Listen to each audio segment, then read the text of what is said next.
También puedan sentarse.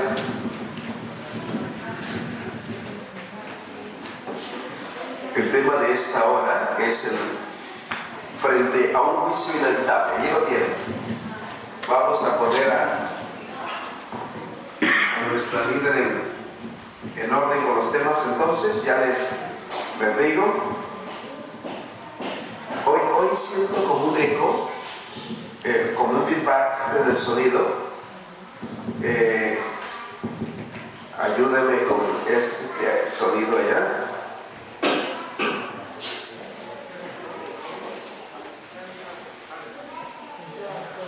Oiga, pero la alcaldesa usted tiene allí las láminas, ¿no? Claro. Y entonces, ¿cuál era que no? Hoy nos tocaba el sellamiento. Ok. Lo que quiere decir que hoy es martes.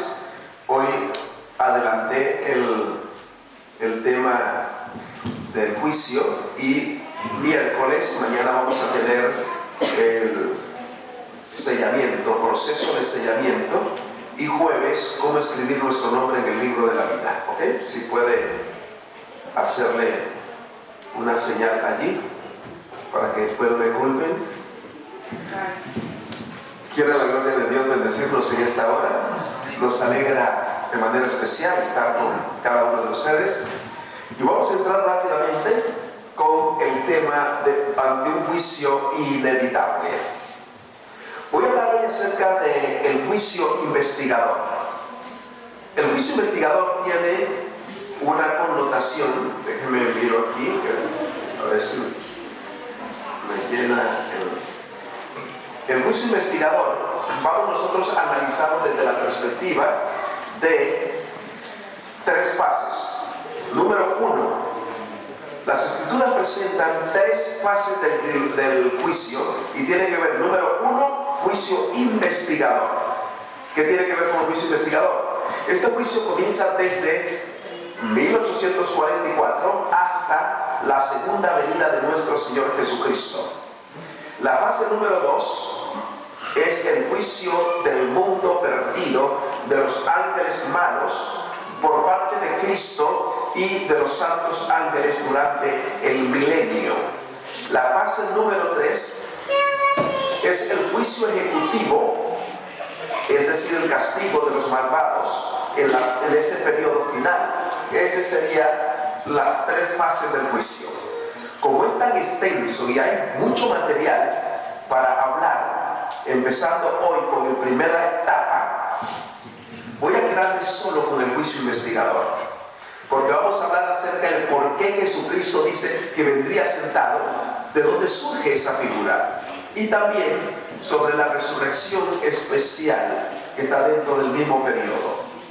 En el libro de Daniel, en la profecía de Daniel 8:14, se establece que al final del periodo de los 2300 tardes y mañanas, es decir, años, el santuario sería purificado una vez por año. O sea, cada año entraba el sumo sacerdote.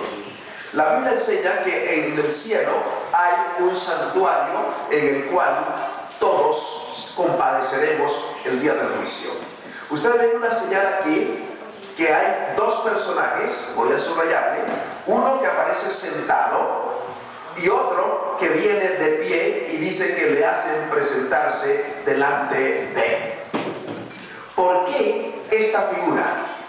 Cuando nosotros vamos a la Biblia, Daniel capítulo 7, versículo 13, este más que sermón será una clase teológica, dice la Biblia: miraba yo en la visión de la noche, y he aquí que con las nubes del cielo venía uno como hijo de hombre.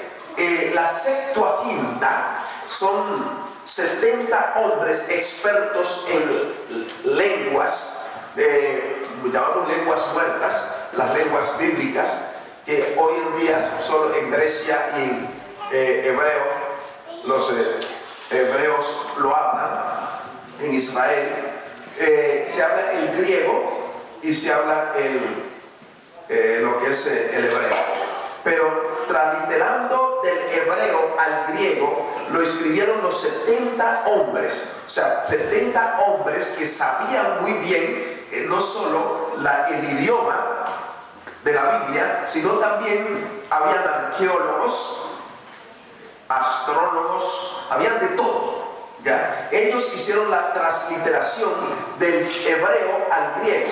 Para los que no leemos bien el hebreo, pero sí manejamos mejor el griego, nos facilita leer el Antiguo Testamento en griego. Quiero hacer una diferencia entre traducción y transliteración. Son dos cosas diferentes. Cuando yo traduzco, yo le coloco la semántica, el estilo, pero cuando yo translitero, lo coloco así, como lo tomo de acá, lo coloco en el otro idioma. Un ejemplo, el Padre Nuestro. El Padre Nuestro en griego es Pater Emon Entoicho Urano, Agiasteto Onomasu, el teto que Basileiasu. Si yo lo translitero, tal como está diciendo allá, dice Padre, Él en el cielo está. En vez de decir Agiasteto Onomasu, venga el nombre de ti. O sea, es como hablan los indígenas. El teto que Basileiasu, el reino suyo venga. Entonces, por eso la traducción le coloca la semántica, el estilo y suena más bonito. Ya lo entender. Cuando aquí dice que miraba yo en la visión de la noche, y he aquí que con las nubes del cielo, dice, venía uno como hijo de hombre. El griego lo traduce uiotun antropon, alguien que venía con figura humana, pero su aspecto era hijo de hombre. O sea, no era un ser sobrenatural o por allá dicen de otro planeta, era alguien conocido con fisionomía humana.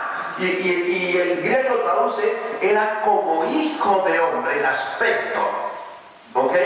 Pero dice que este venía y lo hicieron presentar. Dice que vino hasta el anciano de Villa y le hicieron presentarse, acercarse delante de él.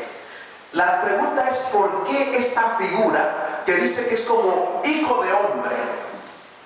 Y en ese entonces no estaba el nombre de Jesucristo en el Antiguo Testamento, no estaba el nombre de Emmanuel, que en hebreo es traducido Dios con nosotros, no estaba el nombre sino de Elohim, Jehová, Netzi, o sea, todos los nombres Yahvé, pero a este personaje le llaman hijo del hombre. Y el único que asumió ese personaje en la tierra fue Jesucristo, el Hijo del Hombre.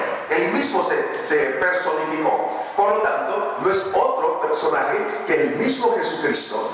Viene a presentarse delante del Padre. ¿Para qué? ¿Para qué se acerca? ¿Para qué se presenta delante del Padre? Cuando nosotros vamos al libro de Hechos de los Apóstoles, en el capítulo 17, versículo 31, dice, por cuanto ha establecido un día en el cual juzgará al mundo con justicia por aquel varón a quien designó, acreditándolo ante todos al haberlo levantado de los muertos. Se está refiriendo exactamente a nuestro Señor Jesucristo. Ahora la pregunta es interesante. ¿Cuál debiera ser nuestra actitud? Porque si Él viene ante el Padre es porque hay un escenario de juicio. Y si hay un escenario de juicio, significa que en el cielo nuestros nombres estarán siendo presentados. Y eso era lo mismo que se hacía en la tierra. Ustedes ven aquí, me gusta porque así yo lo puedo manejar.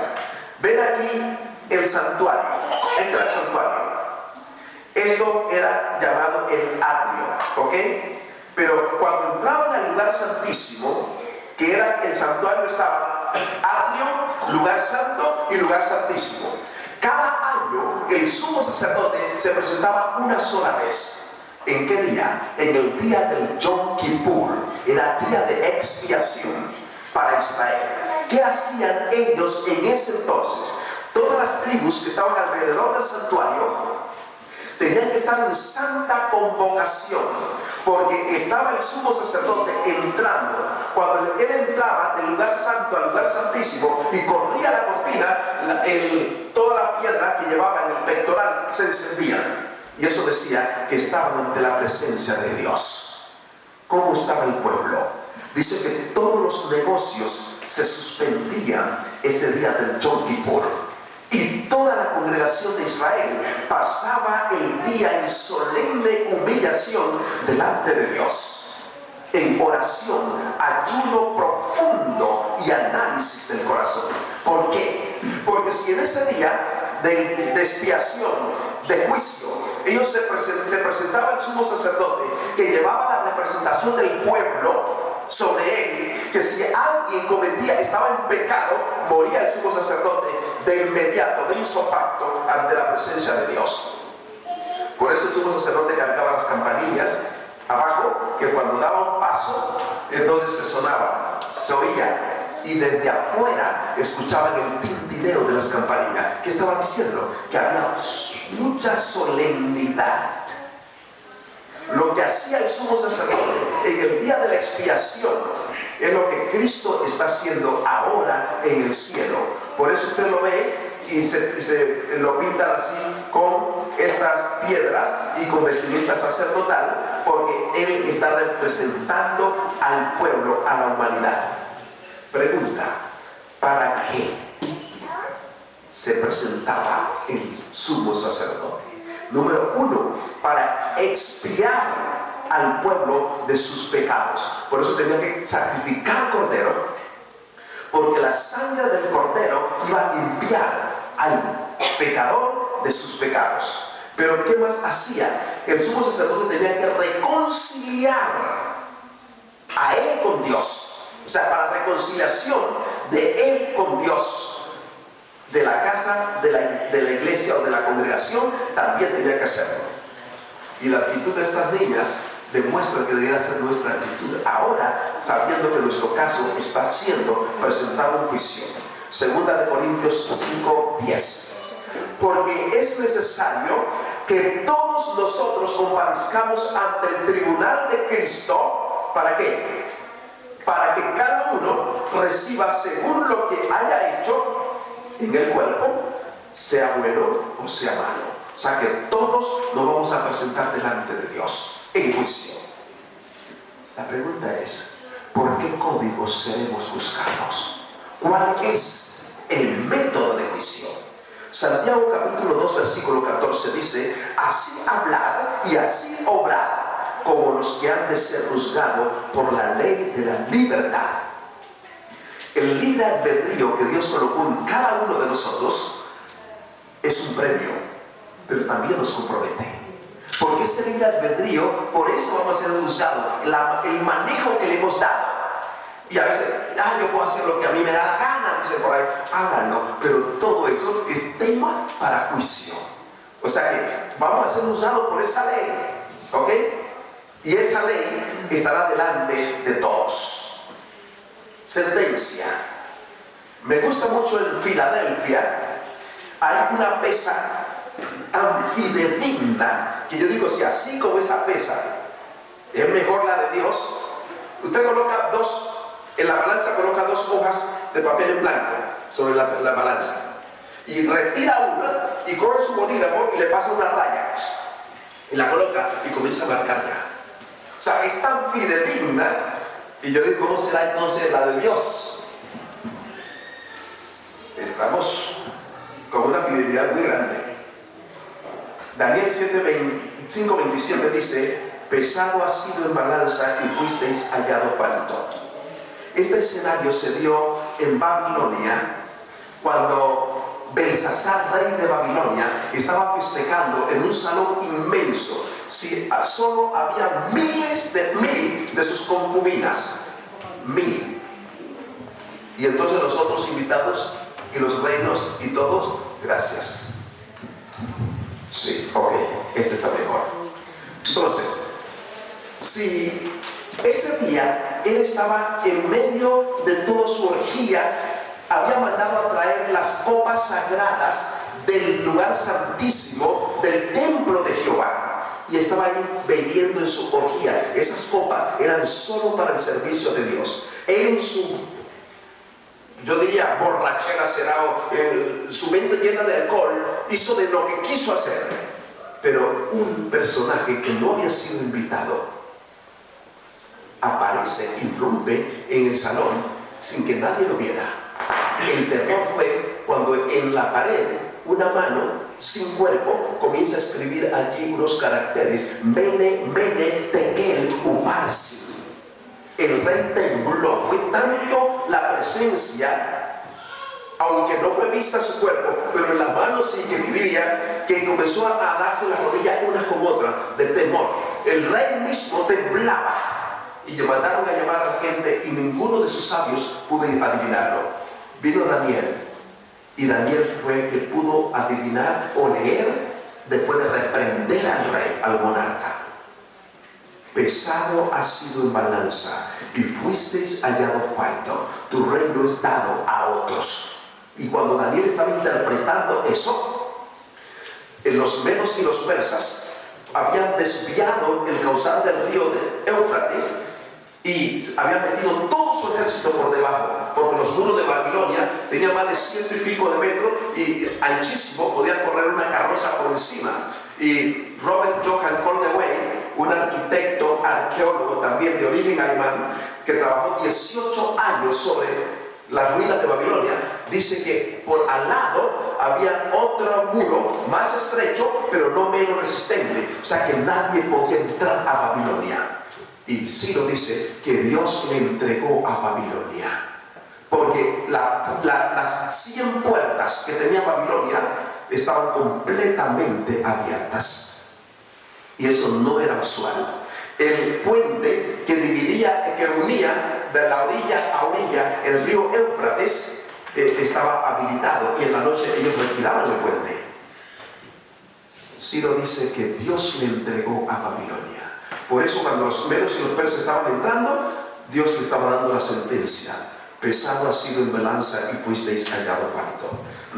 Belsasar fue pesado, pero no alcanzó sus méritos. Dice la Biblia, fue hallado falto. Y esa misma noche, dice el capítulo 5 de Daniel, versículo 29, murió Belsasar, rey de Babilonia. Si nosotros estamos en juicio, requerimos de un abogado.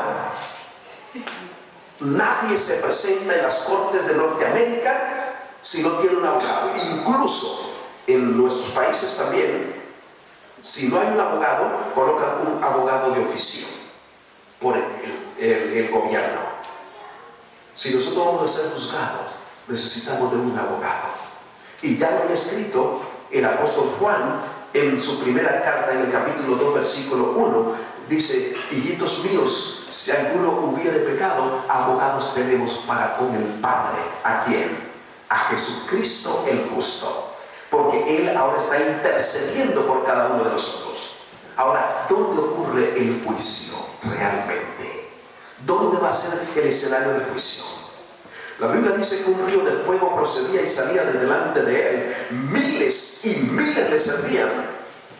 Y millones asistían delante de Él. Dice, el juez se sentó y los libros fueron abiertos. Cuando yo leo aquí en Daniel 7:10 que millones de millones estaban de pie delante de Él, ¿qué está diciendo? Que los que están siendo juzgados no están sentados, están como, están de pie. Y si ellos están de pie, ahora, ¿por qué aparece Jesucristo de pie cuando Jesús no tiene pecado? Y Él no es el que está siendo juzgado, porque Él está representando a toda la humanidad que se entrega a Él y que lo coloca como su abogado. Entonces, ahí es cuando dice la Biblia que el tribunal se sentó y los libros fueron abiertos. Lo que quiere decir que los tribunales sí se sientan. Y cuando el tribunal se sienta, entonces entramos en juicio. Había, y voy a colocarlo, por eso digo que esto va a ser una cátedra teológica, había aquí 70 sillas, pero en el tiempo de Israel había 71, o sea que había una silla aquí que se permanecía vacía. ¿Por qué estaba vacía? Era la cátedra del cual se sentaba Moisés. Nadie se sentaba ahí, o sea que era la silla número 71. Esa siempre permanecía vacía. El resto, 70 sillas estarían allí usadas. Dice que el tribunal se sentó y los libros fueron abiertos. Cuando se sienta el tribunal, el juez, entonces abre los libros y comienza ahora el juicio. Apocalipsis 14:7 dice: en el marco del que estamos viviendo ahora, temed a Dios y dadle gloria, porque ha llegado la hora del juicio. Lo que quiere decir que nosotros hoy estamos en juicio, en periodo de juicio. Quiera o no, estamos en juicio. Y esta etapa, primera etapa, es denominado juicio investigador, que comenzó desde 1844, de acuerdo a la profecía de Daniel 8:14, que hasta 2300 tardes y mañanas el santuario sería purificado. ¿Por dónde comienza entonces el juicio? Primera de Pedro 4:17 dice: porque es tiempo de que el juicio empiece por la casa de Dios. Y si primero comienza por nosotros, ¿cuál será el fin de aquellos que no obedecen al Evangelio de Dios? O sea que el juicio va a empezar por nosotros, por los ancianos de la iglesia, por los líderes de la iglesia. Nosotros somos los primeros en ser juzgados. Pero porque estemos vivos, porque primero comienza con los que han muerto, pero de la iglesia. O sea, los primeros, los que han muerto, por ahí comienza el juicio. Y luego ahora sí continúa con el mundo. ¿Ok? ¿Hasta cuándo llega esta etapa del juicio? Esta etapa del juicio llega hasta la segunda venida de nuestro Señor Jesucristo. Y aquí viene lo bueno. Si llega hasta la segunda venida de nuestro Señor Jesucristo, ¿qué ocurre previo a la venida de nuestro Señor Jesucristo? ¿Por qué me quedo solo en la primera etapa? Porque tengo mucho material. La segunda y tercera sería cada etapa una noche. Miren lo que pasa. ¿Quiénes resucitan? Porque va a haber una resurrección especial. ¿Por qué se llama especial? Porque la Biblia en primera de Tesalonicenses capítulo 4 versículo 17, del 16 en adelante, si comenzamos desde el 13, dice: tampoco queremos, hermanos, que ignoréis acerca de los que duermen, para que no os entristezcáis como aquellos que no tienen esperanza. Porque si Cristo resucitó de los muertos, también traerá consigo los que murieron en Él. Y entonces dice Pablo: decimos esto en palabra del Señor, no todos moriremos, pero sí todos seremos transformados. A la final trompeta, dice que se tocará la trompeta, pero los muertos en Cristo resucitarán primero. ¿Por qué hay una resurrección especial? Porque los que van a resucitar, algunos, un grupo especial, no son en Cristo. ¿Y por qué? ¿Quiénes se levantarán? Vamos a ir. Todos los que murieron en la fe del mensaje del tercer ángel salen glorificados de la tumba para oír el pacto de paz que Dios hace con los que guardaron su ley. Los que se mofaron y se rieron de la agonía de Cristo y de los enemigos acérrimos de su verdad y de su pueblo son resucitados. ¿Para qué? Para mirarle en su gloria y para ver el honor con que serán recompensados los fieles obedientes. Cuando usted va al libro de Apocalipsis, en el capítulo 1, versículo 7, dice: he aquí que Él viene con las nubes y todo ojo le verá. ¿Cuántos? Todo ojo. Y comienza a decir: y hasta los que le traspasaron en la cruz del Calvario se levantarán. Pero los que les traspasaron no eran cristianos, eran los soldados romanos. Dice que se levantarán y harán lamentación. Y Juan dice: sí, ven Señor Jesús. Estos hacen parte de la resurrección especial, porque aunque no debían levantarse, Dios los levanta, porque ellos tuvieron que ver con la agonía de Cristo. Y aquí viene lo importante, lo que Jesucristo le dijo al sumo sacerdote cuando lo estaban juzgando. Mateo capítulo 26, 63 al 65.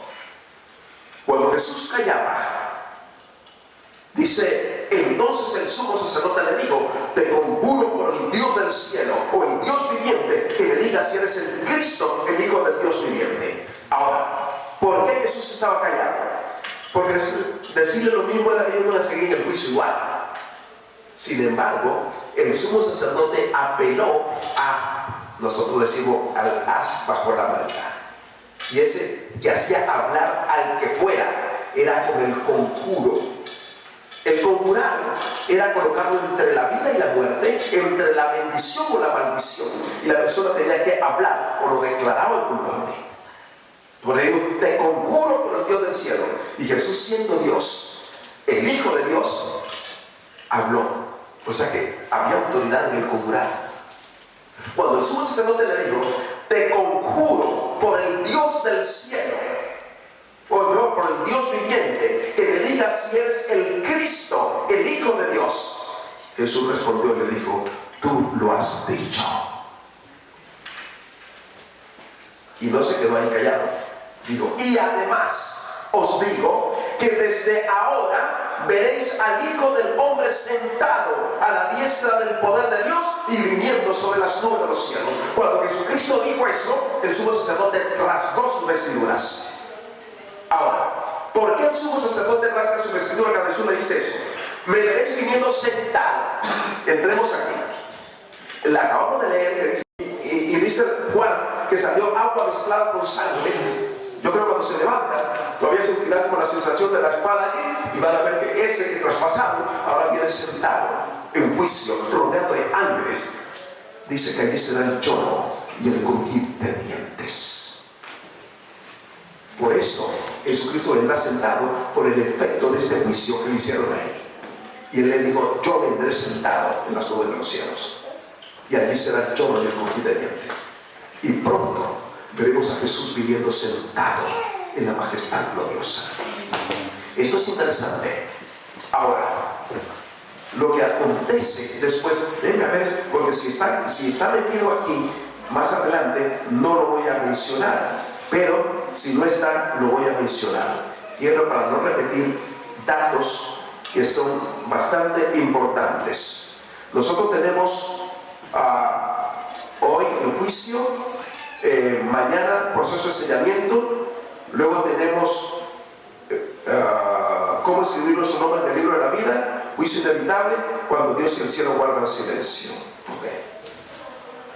Ahí tengo parte de esto. Cuando Cristo, antes de que Cristo venga en las nubes de los cielos, cuando Él comience a descender sobre esta tierra, rodeado de miles y millones de ángeles. ¿Saben cómo es el aspecto de un ángel? ¿Cuántos ángeles vienen? Miles de millones.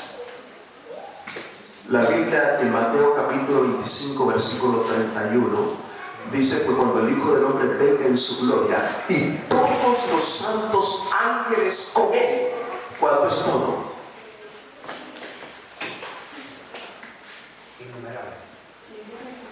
Juan quiso dar una respuesta a eso, y eso lo vamos a ampliar cuando hablemos del tema, cuando Dios y el cielo guardan silencio, porque Juan dijo todo.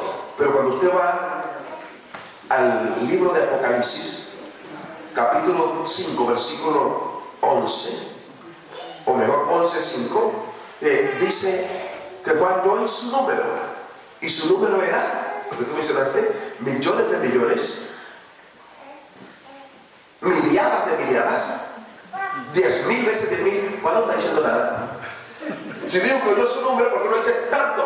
Pero Juan está diciendo con eso que está incapaz de poder decir cuántos ángeles son, porque en ese entonces no estaba el estudio, la gematría o la numerología, que es el que permite la ciencia de contar de los números. Hoy en día nosotros tenemos avanzado, como dice Daniel capítulo 12, la ciencia se aumentará. Para Juan lo más alto eran millones, no había más de ahí. Y entonces dijo millones de millones, y Dios no cubre todo. Y luego dice miliadas de miliadas, menos que millón, porque viene de 1.000. Y luego todavía baja 10.000 veces 10.000. Juan está dando los pobres números lo que sabían allá, pero no cubría todo. Si igual estuviera hoy con nosotros, ya le resolvíamos el problema. Porque hay un número grande, el más grande, 10 elevado a la 100. Te coloca 100 0 arriba. 10 elevado a la 100. ¿Cómo se llama ese número? Se llama Gogol. Gogoles. ¿Y qué es Gogoles? ¿De dónde viene Gogoles? Viene de la etimología Google. ¿Y qué es Google? Es ilimitado. Si cuando estuviera ahorita, cuando no estaría en serio que 10 millones de millones, 10.000 veces 10.000, millones de millones, o sea, Gogoles de Gogoles, y punto. Es ilimitado y resuelve el problema. Pero ¿cuántos ángeles tiene? ¿Cuál es el aspecto de un ángel? Dice que es como de un relámpago. Cuando vino a Gabriel, bajó a la resurrección de Cristo, según Mateo capítulo 28, versículos 1 al 3 y 4, dice que en este momento un ángel se presentó y pisó la tierra, y cuando pisó la tierra dice que hubo un temblor de tierra que sacudió, que los soldados cayeron como muertos, y dice porque su aspecto era como de un relámpago. ¿Y sabe qué hizo Gabriel? Gabriel se sentó. O sea, Gabriel no venía a pelear, se sentó. ¿Y por qué mandaron a Gabriel? Cuando sepultaron a Jesucristo, Anás y Caifás se presentaron ante Pilato y le dijeron: ¿se acuerda cuando ese impostor vivía? Él dijo que resucitaría el tercer día. ¿Por qué no manda pues unos soldados que nunca han tenido miedo, lo más fuerte, para que vigilen el cuerpo, la tumba, no sea que vengan esos discípulos y roben el cuerpo de Jesús y digan que ha resucitado el tercer día? Y mandaron los mejores soldados. Cuando Dios vio eso, yo creo que Dios le dijo: Gabriel, ve tú, ahí tienen varios, ve tú. Y se vino solo, deseando. Toda la gente dice que venía revestido de la panoplia de Dios.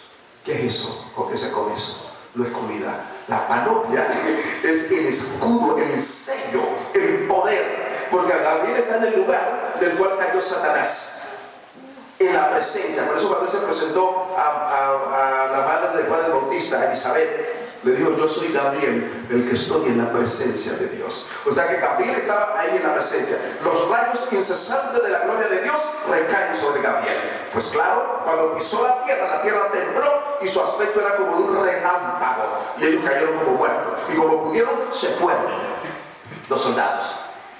Y el ángel y Gabriel le dijo: Cristo, levántate, tu Padre te llama, gloria a Dios. Y Cristo se levanta diciendo: yo soy la resurrección y la vida. Y entonces se fueron los soldados, le dijeron a Anás, Caifás y Pilato: ha resucitado el Hijo de Dios. O sea, no ocultaron nada, dijeron lo que iba: ha resucitado el Hijo de Dios. ¿Y saben lo que hicieron ellos? Le pagaron. El soborno siempre viene desde lejos, le pagaron gran suma de dinero. Quédense callados, no digan nada a la gente, quédense callados. Pero cuando ellos estaban haciendo eso, Dios había levantado muertos. En la resurrección de Cristo también se levantaron muchos muertos y se presentaron vivos a la gente a decirle que Cristo había resucitado. Por lo tanto, perdieron su plata. Gloria a Dios. O sea, Dios siempre gana la batalla. Dios siempre gana la batalla.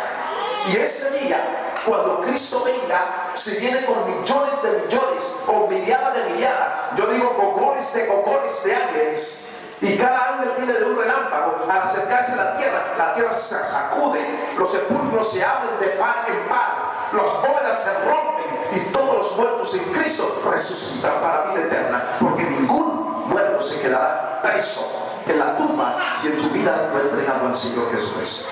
Todos resucitarán. La Biblia dice en Apocalipsis 20 que la mano entregará a todos los que sean consumidos en ellos. Y me gusta complicar la vida.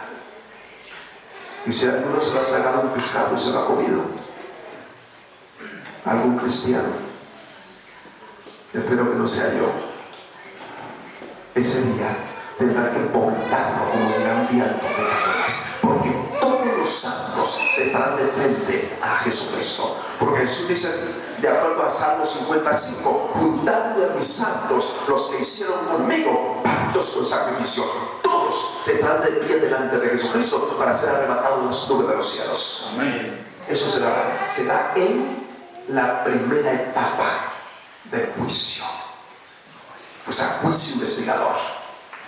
No hay otras cosas. Por eso es en esta etapa cuando Cristo puede ayudarte y puede ayudarme. Y es en esta etapa cuando Cristo puede interceder por cada uno de nosotros. Es en esta etapa cuando Cristo puede pasar de muerte a vida eterna y de culpable a inocente, porque es un abogado que nunca ha perdido un caso. En esta etapa se decide tu destino eterno.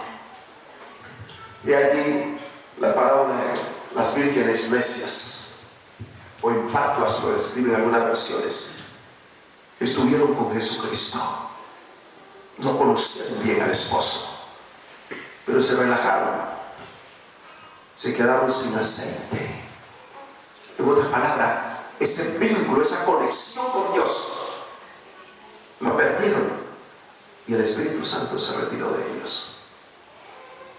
Y cuando a medianoche ellos vinieron a tocar, dice que llegó el esposo y entró, y después cuando ya vinieron a tocar, la puerta estaba cerrada y desde afuera decían: somos nosotras, las vírgenes. Y desde adentro se escuchó una voz que dijo: no os conozco. ¿Somos nosotras las vírgenes? No. Cuando usted está con Cristo y abandona a Jesucristo y se va al mundo, Jesús pierde la referencia suya, porque ya no lo tiene como hijos, no lo tiene como seguidores. Y aunque venga a tocar la puerta como ellas, a decir: somos nosotras, somos las vírgenes, no os conozco. Es en este momento que debemos nosotros hacer. Abogados tenemos para con el Padre, a Jesucristo el justo. Él es el que puede abogar por nosotros. En esto, dice, se ha perfeccionado el amor en nosotros, para que tengamos confianza en el día del juicio. Pues como Él es, así somos nosotros en este mundo. O sea que cuando nosotros entregamos nuestra vida a Él, podemos tener seguridad. Si Cristo es nuestro abogado, Él nunca va a perder un caso. O sea, ustedes y yo pasamos como si nunca hubiéramos pecado. O sea, pasamos limpios. Jesús intercede por su pueblo hoy. Jesús intercede por ti hoy. Jesús intercede por mí hoy. No sea como Faraón, que cuando se acabó el tiempo de gracia para ellos, vino a pedir que lo bendijeran, cuando ya no había bendición para él. Ya era tarde. No vamos a ser como los de la huida de Sodoma y Gomorra. Estaba pidiendo que le dieran más tiempo, cuando había tenido el tiempo suficiente para poder huir al monte. Cuando eso se acabe, la sentencia es: el que es justo, o mejor, el que es injusto, haga injusticia todavía. El que es santo, santifíquese todavía. Ya todo está consumado, ya no hay absolutamente nada más que hacer. Ya el destino está trazado para vida. A los que han estado con Jesús recibirán la corona. Los que no han estado, pues habrán trazado su destino. Comienza el periodo milenario desde ese momento, pero yo no voy a avanzar hasta allá, porque hasta aquí me da el tiempo. Ese es un momento cuando nosotros tenemos que buscar a Dios antes que sea demasiado tarde. Es ahora el tiempo aceptable, antes que Cristo deje de interceder en el lugar santísimo. Es ahora cuando Dios está llamando a sus hijos. Es ahora cuando Él puede interceder por su pueblo. Él está vestido de ropas sacerdotales hoy. Está tomando cada caso, el caso tuyo, el caso mío. No importa tu vida como haya estado, pero si hoy tú vas a Jesucristo y entregas tu vida a Jesucristo, no importa lo que hayas hecho. Jesucristo dice: abogados tenemos para con el Padre, a Jesucristo el justo. Amén. Él es nuestro abogado. Él es nuestro Señor, Él es nuestro Rey. Amén. Yo quiero elegirlo hoy como mi abogado. Yo quiero que Él interceda por mí en el juicio. Yo no tengo palabra para decir en el juicio. ¿Qué voy a alegar en el juicio? Me contaba un sueño una hermana preocupada, una mujer muy consagrada, y me dice: pastor, yo estaba preocupado y creo que me voy a perder. Y yo: ¿por qué te vas a perder si Jesucristo está intercediendo por ti? Es que anoche tuve un sueño. Y no está creyendo tanto sueño.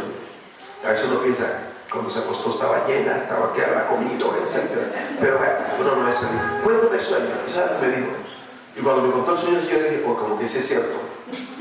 Porque me dijo, yo estaba como en la segunda venida de Cristo, y estaba allí, y yo veía que Jesús venía, pero que nosotros éramos arrebatados al reino, a la presencia de Cristo. Y usted iba también siendo arrebatado. Y yo: sí, yo iba también subiendo. ¿Y usted para qué se preocupa? Me dijo: no, porque yo iba subiendo y debajo de mí yo veía como un hombre que venía, y cuando que extendió como un pergamino así largo y me mostraba: pastor, y yo veía un poco de pecado que yo había cometido ahí, y yo creo que ese era el diablo que me estaba, y a veces trataba de alarme, y yo en la noche yo gritaba porque yo pensaba que me iba a dejar, y Jesucristo allá esperando. Y yo me quedé ya callado y dije: esto está muy serio. ¿Y qué pasó? Me dijo: yo estaba en el sueño y yo miraba los pecados allí, y yo comencé como a dudar. Yo pensaba que el Señor me va a rechazar, pero yo iba subiendo, y de pronto vi que un ángel se aparece desde arriba y vio que todo lo que me estaba mostrando, mis pecados, y el ángel, yo no sé, dice que traía como algo en la mano y solo lo vació sobre esa lista, y cuando yo vi que eso lo limpió, quedó en blanco, y el enemigo, cuando vio que no tenía nada con qué acusarme, desapareció, y yo me desperté. Y oye, bendito sea el nombre de Dios, hermana, porque es una situación bastante dura. Pero ¿quién me enseñó eso? La sangre de Jesucristo, su Hijo, nos limpia de todo pecado. Ella no estaba tan equivocada con su sueño. Nosotros podemos tener un listado, y el diablo puede estar a nosotros mostrándonos cada rato, mostrándonos todo lo que hicimos en el pasado. Pero cuando Cristo entra a defender, yo creo que así como Él dice: mi sangre, Padre, mi sangre, esa sangre limpia todo, de tal manera que el enemigo se queda sin argumento para acusarte a ti y a mí, porque Él es el que nos limpia de toda maldad. Yo quiero orar en esta noche y quiero darle gracias a Dios por Jesucristo y por su intervención. Quiero darle gracias a Dios porque no todos tuvimos el privilegio de nacer en una cuna de cristianos. Todos pasamos por el mundo, hicimos y deshicimos, hicimos muchas cosas, pero a Dios y su gracia bendita te puede colocar a ti como si nunca hubiese pecado en esta vida. Amén. Solo por su intervención. Creo que vale la pena agradecerle a Dios y decirle a Dios: gracias por eso. Gracias por mi vida manchada, que tú la limpias. Gracias por no tener en cuenta lo malo que hemos hecho. Creo que vale la pena. Así lo escribió el apóstol: si alguno hubiera pecado, abogados tenemos para Jesucristo, porque la sangre de Cristo su Hijo nos limpia de toda maldad. Por eso quiero darle gracias a Dios esta noche, y quiero decirle que cada día mi vida es enriquecida a través de Él, a través de su amor.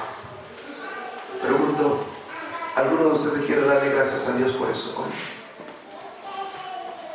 Si alguno quiere darle gracias, ok, solo una mano vi que levantó. No hay nadie que quiera darle más gracias a Dios. ¿Alguno quiere darle gracias a Dios por eso? Gloria a Dios. Yo también quiero darle gracias a Dios. ¿Usted cree que yo estoy ciego? Yo estoy mirando a todos. Hoy, yo creo que mientras Belén cante, los que queramos darle gracias a Dios por eso, yo le invito que le digamos a Dios: Señor, aquí está mi vida. No tengo nada más que hacer, no tengo con qué pagártelo, solo puedo darte gracias, y vengo a tu presencia solo para decirte: valió la pena que hayas muerto por mí, valió la pena que hayas hecho lo que hiciste por mí. Y mientras ella esté cantando, los que quieran darle gracias, yo le invito a que vengan junto a mí para que le demos gracias a Dios en oración y le pidamos a Dios por muchas cosas más que necesitamos fortalecer nuestra vida ahora mientras Él puede ayudarnos. Este es el momento. Ponga la pista. Dios te bendiga. Gloria a Dios. Yo también quiero darle gracias a Dios. Hay poder en el nombre de Jesús de Nazaret. Si hay alguna otra persona que quiera venir a darle gracias a Dios, venga. Si la pista está funcionando, suéltela. Gracias. Dios te bendiga.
que también se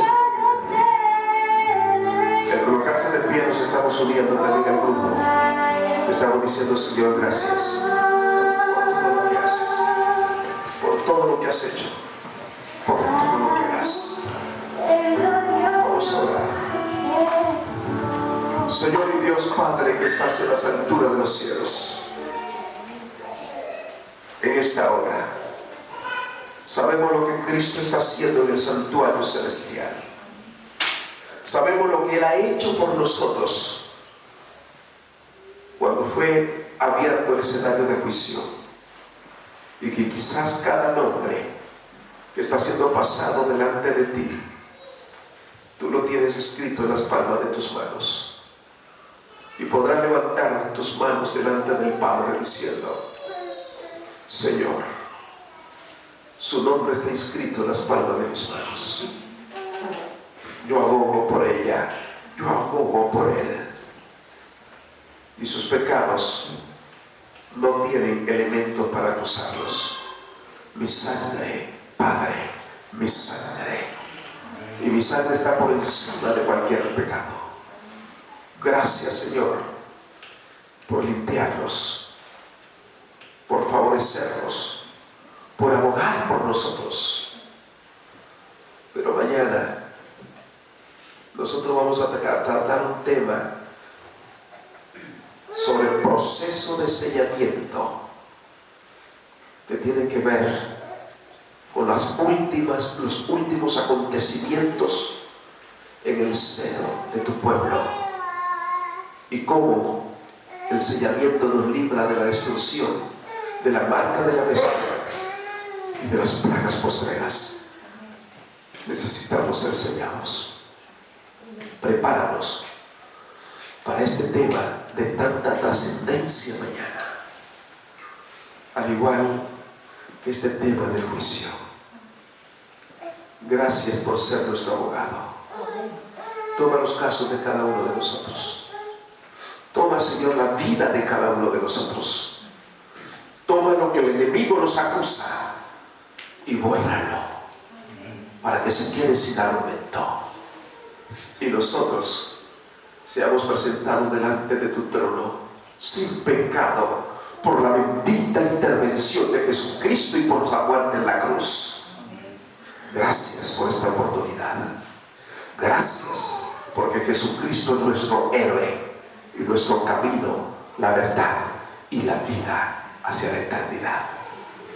Bendice a todas las personas, oh Dios, que han decidido hoy decirte gracias. Aquí estamos, Señor. Una vez más, Señor, gracias. Gracias por la vida. Gracias por el trabajo. Gracias por todo lo que tú nos das y que nos suples